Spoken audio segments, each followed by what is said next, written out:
একেবারে মৃত্যু সম্পর্ক রাখার কিছুদিন আগে পণ নিচ্ছিল না? সোনা বনুর সেই ভিডিওটা মনে আছে, যেটাতে বলছিল না আমি ইউটিউবে আর দেখাবো না কারোর সঙ্গে, মানে স্ক্রিন শেয়ার করব না, কিন্তু ভেতরে ভেতরে আমাদের একবারে আজীবন সম্পর্ক থাকবে। সেই দিনই আমার যা হাসি পেয়েছে যে আজীবন সম্পর্ক থাকবে কথাটা শুনে। এই দেখো আজকে আবার ছদ্দি ভাই থেকে ঠাকুরনগরের মহিলাতে পরিণত হয়ে গেছে।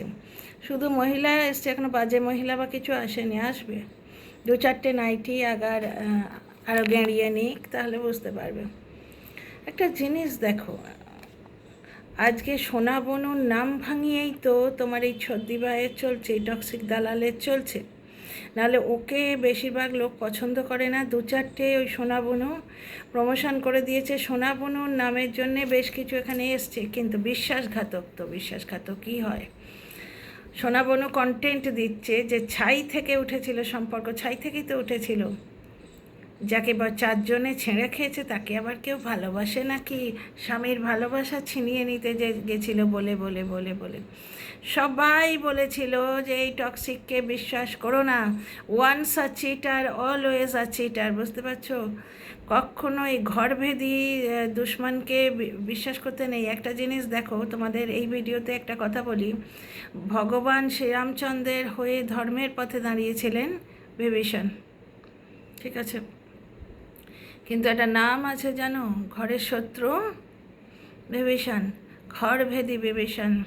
সুতরাং ভেদিকে কখনো বিশ্বাস করতে নেই, যে ভেতরের কথা নিয়ে গিয়ে বিক্রি করে। কাল আজ আমার কথা বিক্রি করছে, কাল তোমার কথা বিক্রি করবে না, তার কোনো ইয়ে আছে? তার কোনো ইয়ে আছে, কী বলে, গ্যারেন্টি আছে? ঠিক তাই হলো।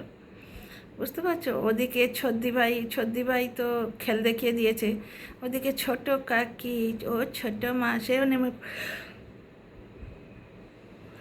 নেমে পড়েছে খেলাতে। এরা মানে বেশ কিছুদিন এখন কন্টেন্ট দেবে। তো বেচু তোর কি হইল রে, তোর কি হইল? তুই অত অডিও ভিডিও সামলে নিয়ে ট্রেইলারে করে হাফ পরে ন্যাকামো করতে এলি, কিন্তু টাই ফিস অত নোংরামো করেও বেচুর চ্যানেল কিন্তু সেই 7 আর 5। আর টিনা দেখো সাফসুতরা, প্রিয় সাফসুতরা ব্লগ দিচ্ছে। বছরের প্রথম দিকটা ভগবান দর্শনে গেল, কচুয়ায় গিয়ে বাবা লোকনাথকে দর্শন করে এলো। বেচারামের মাথার ওপর পা দিয়ে বেরিয়ে চলে গেল। একটা চটিচাটা আবার এসে বলছে না বেচু তো বলেছে ডিভোর্স না হওয়া পর্যন্ত বউ বেচবে। হ্যাঁ, ওরা তো ওই ফ্যামিলি, মেয়ে বেচা বউ বেচা ফ্যামিলি, ডি ফ্যামিলি। আচ্ছা, এই ভিডিও শুরুতেই একটা রকেট সায়েন্স তোমাদের জিজ্ঞেস করি, সেটা হচ্ছে বেচুর থাম্বনেলটা দেখে চল তোরা সব চরিত্রহীন, এটা দেখে পাল্টি পিসুর কি কিছু বলার আছে? পাল্টি পিসুর কে বক্তব্য? পাল্টি পিসুর কল রেকর্ডটা ভুলে যাওনি তো? টিনার মাস সম্বন্ধে শোনা গেছে, ওগুলো সব শোনা কথা, কোনো প্রমাণ নেই। তেমনি অন্য অনেক জায়গা থেকে অনেক শোনা কথাও এসছে। তা বেচুর টাইটেলটা দেখে পাল্টি পিসুর নিশ্চয়ই কিছু বলার আছে। হ্যাঁ, এবং পাল্টি পিসু যে সত্যি কথা বলছে, এটা কিন্তু বেচু ফ্যামিলি, বেচারাম বেচু ফ্যামিলি কিন্তু সিলমোহর দিয়েছে যে পাল্টি পিসুর কথা সত্যি। কারণ পাল্টি পিসু ওই সমস্ত কথা বলার পরেও ওরা কিন্তু লাল গামছাপালি পাল্টি পিসুকে এই গিমা পিসিকে দিয়ে আদিক্ষেতা করিয়েছে, বা বাড়িতে ডেকে এনে পাল্টি পিসু হাত ধরাধরি করে অনেক অনুষ্ঠানে এসে পার্টিসিপেট করে গেছে। তার মানে বুঝতে পারছো, পাল্টি পিসোর কথাবার্তার শিলমোহর তো ওরা নিজেই দিয়েছে। তো এই ভিডিওটা থাম্বনেল এটাই দিচ্ছি যে বেচারাম বেচুর কালকের নোংরা থাম্বনেলটা দেখে পাল্টি পিসোর কিচ্ছু বলার নেই। তোমরা কল রেকর্ডটা শুনে ভুলে যাওনি তো?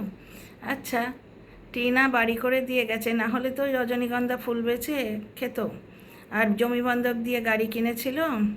বুঝতে পারছো? ওই জন্যই তো টিনা ছেলেটাকে নেয়নি, যে আমি মাথায় করে ইট তুলে আমি 1,17,000 জমিয়ে ওই বাড়ি করলাম, সেখান থেকে ষড়যন্ত্র করে। ফোকলার ব্যাপারটা পুরোটাই ষড়যন্ত্র, বুঝতে পারছো? ওর 80% মিথ্যে কথা। বুঝতে পারছো? ফোকলায় কথাও বলেছে যে এআই দিয়ে চ্যাটটা করা হয়েছে, কারণ অ্যাক্সেস কিন্তু এই বেচারাম বেচুর হাতে ছিল। বুঝতে পারছো? এবার ওইটা কিন্তু ফরেন্সিক যাঁচ ফাঁচও কিছু হয়নি। এরা তো বউ বেচবে, এরা তো মেয়ে বেচা ফ্যামিলি, বউ বেচা ফ্যামিলি, কি বিটকেল ফ্যামিলি, যাকে ছেলে মানুষ করা অত সোজা? ছেলে মানুষ করা, মাথার ওপর ছাদ তো ছেলের মা করে দিয়ে গেছে, জামা কাপড় আপুরা দিয়েছে, বইগুলো দিয়েছিল আপুরা। সে বেচারাম বেচু তো বই চেনে না, ঠোঙা বানাবে বলে ওপরে তুলে রেখে দিয়েছে, সে বই বাচ্চাটাকে দিল না। বই দিয়েছিল, তারপর স্ক্রিবলিং করার জন্যে কালার পেন্সিল এসব দিয়েছিল, বাচ্চাটাকে মানুষ হতে দিল না এই মা ছেলে মিলে। বেচু আর বেচুর মা হিংসে করে ছেলেটাকে মানুষ হতে দিল না। ছেলে মানুষ করা অত সোজা না, ওরা জানেই না ছেলে মানুষ করতে, বুঝতে পারছো? বেচারাম বেচুর বড় দিদিটাকে তো তাড়িয়েছে, আর বেচুটাকে কি মানুষ করেছে তোমরা দেখছো তো। ক্ষেত খলিয়ান আছে, দুটো মানে কোমর নেড়ে দুটো কোদাল কুপিয়ে খাওয়ার যোগ্যতা নেই।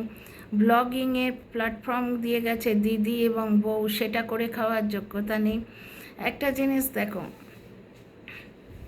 সেই একটা কথা বলে না, বেচু দুদিন আগে ওর মা যে ওর দুধ পিতা বুকের দুধ খাচ্ছে সেই শিশু সন্তানকে ছুঁড়ে ফেলে দিয়েছিল, সেটা আমরা জ্যৈষ্ঠকেও শুনেছি। প্লাস টিনার শিশু সন্তান টিনার বুকের দুধ খাচ্ছিল, তাকে কেড়ে নিয়ে এসেছিল ঠিক এই সোনাবনু স্টাইলে চ্যানেল গ্রো করবে বলে। তখন কিন্তু ছেলে মায়ের দুধ খাচ্ছে সেটা দেখেনি, 15 দিন কেড়ে নিয়ে রেখেছিল ছেলেটাকে।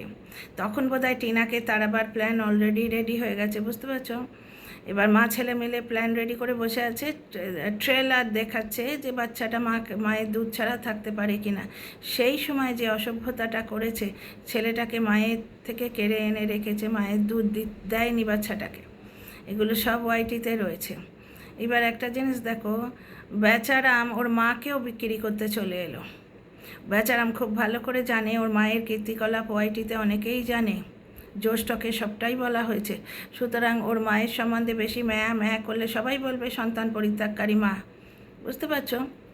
ভাঙা হাত নিয়ে নাচছে, এগুলো সবাই বলবে, তবু ইচ্ছে করে বলে কন্ট্রোভার্সি দিয়ে ভাত কামাতে এসেছিল। এইবার দেখো বেচারাম বেচু ওর মার সম্বন্ধে যখন বললো লোকে যে 4 মাসের শিশু সন্তান বুকের দুধ খাচ্ছে, কুকুরটার বুকের থেকে টানতে গেল, কুকুরটার কিরম প্রতিবাদ করেছিল, বেচারামের মা হাসতে হাসতে দিয়ে দিয়েছে। কন্যা সন্তান তো যার জন্যে দিয়ে দিয়েছে। আর এটা সেই কন্যা সন্তানটি আজ ফেমাস হয়েছে, সে নিজে এসে বলছে জ্যৈষ্ঠকে, আমরা তো বলছি না। তো সেই সময় বেচারাম বেচু বসে এসে গেছে, কি করে সহ্য করব মা বাপের দুর্নাম, যেখানে মা বাপ দুর্নাম করার মতো কাজই করেছে সেখানে কি করে সহ্য করব মা বাপের দুর্নাম করে থাম্বনেল দিয়েছিল। এবার টিনার ছেলে বসলো বলে কি করে সহ্য করব মায়ের নামে এত দুর্নাম, বাপ আমার মাকে বেচছে রোজ, টিনার ছেলে বসলো বলে ঠিক একই থাম্বনেল দিয়ে বসবে। ওর বাপের মুখে ক্যাঁত ক্যাঁত করে লাথি, 2-4 লাথি টিনার ছেলে মারলো বলে, বুঝতে পারছো? ছেলেটাকে মায়ের ঘাড়ে গচাতে গেছিল, বুঝতে পারছো? এখনও তো বলছে ছেলে যদি মায়ের কাছে চলে যায় 2 মুঠো ভাত ওর কম হয়ে যায়, বুঝতে পারছো? ও 2 মুঠো বেশি খাবে। তো সেই জন্যেই ও সেই তালেই ছিল, ছেলেটা শুধু ওর কন্টেন্ট ছিল। পুরীটা বলেছিল না দাদার কামাই খাবো। একটা জিনিস দেখো, যে নীলষষ্ঠী করে না সে কেমন মা। টিনা তো বাচ্চাটাকে একটু কোলে নিতে পায় না, একটু দেখতে পায় না। টিনা গত 2 বছরই নীলষষ্ঠী করেছে, আর আজকে দিনে বছরের প্রথম দিনে ছেলের জন্য প্রার্থনা করতে পৌঁছে গেল কচুয়ায়। কত মা আছে হোস্টেলে রেখে ছেলে মানুষ করে, টিনা কিন্তু আজকে ভাবছে যে ওই হোস্টেলে রেখে ছেলে মানুষ করছে, বুঝতে পারছো? তারা গর্ভধারিণী মা, কিন্তু তারা আশীর্বাদ রূপে নীলষষ্ঠী করে, বুঝতে পারছো?